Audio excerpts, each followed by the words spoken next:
Before phones, before letters, before words, humans still found a way. Picture this.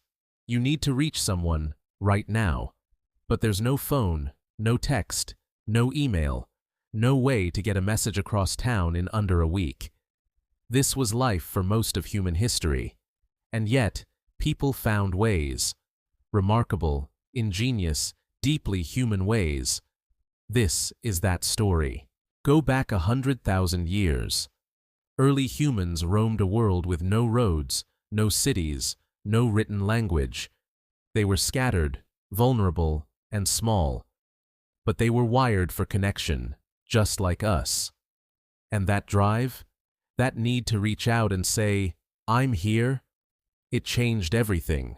Before a single word was ever spoken, the body did the talking. A pointed finger, a cupped hand, the sound of a voice carrying across an open field. These weren't primitive, they were brilliant. Smoke signals could warn entire communities miles away, and in many parts of the world, they still do. Around 5,000 years ago, something happened that would change the course of civilization. Someone pressed a reed into wet clay and left a mark that lasted forever. Writing. Now, for the first time, a message didn't need a person to carry it. A thought could outlive its creator. That's not just communication, that's immortality.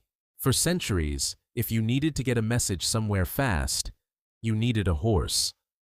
In America, the Pony Express carried mail nearly 2,000 miles from Missouri to California in just 10 days. Riders faced mountains, deserts, and hostile territory. They were the original network, and they never missed a delivery. During World War II, over 1 billion letters were mailed to American soldiers overseas. A letter from home could mean the difference between hope and despair on the front lines. These weren't just messages, they were lifelines.